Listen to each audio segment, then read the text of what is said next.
I now give the floor to Mr. Sim, Minister of Human Resources, Malaysia.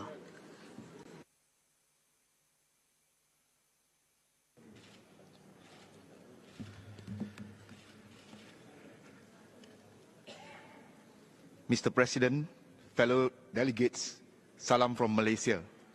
When I came last year, I represented Malaysia to ratify the ILO Convention C-155 on occupational safety and health. I am proud to say that today, Malaysia has implemented over 100 improvements to our own national occupational safety and health legislation in line with the C-155 ILO. When I came last year, it was much harder to set up labor unions in my country. Today, Malaysia has radically reduced previous government restriction on the setting up of labor unions. We are aiming to double the number of union membership in our country.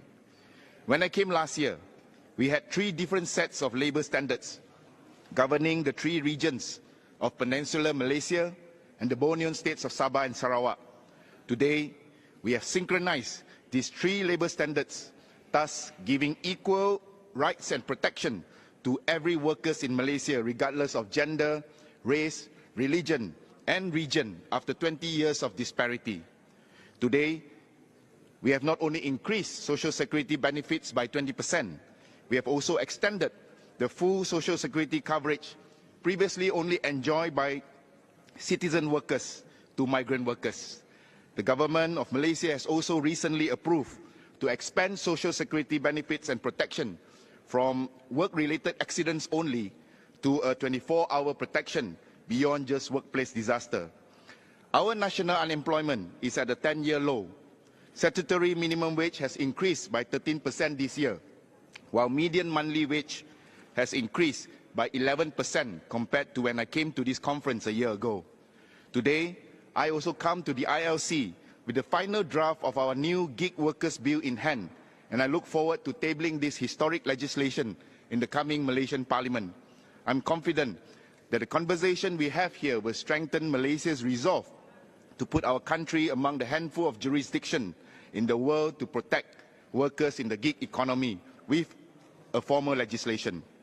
Even though we are a relatively small economy, the well-being of our workers is non-negotiable to our country.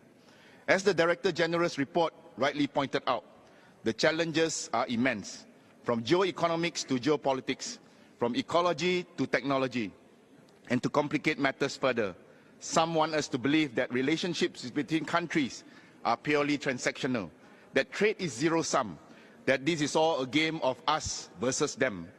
In this scenario, my dear friends, the only way forward is not to join in the frenzy of wars or rumors of wars, whether it be trade or physical wars, but to insist on building more bridges towards peaceful collaborations.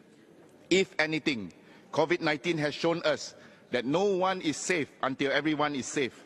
Our global fate is much more intertwined than some would have us believe. Workers in smaller nations will be vulnerable if global trade punishes protection of workers' well-being.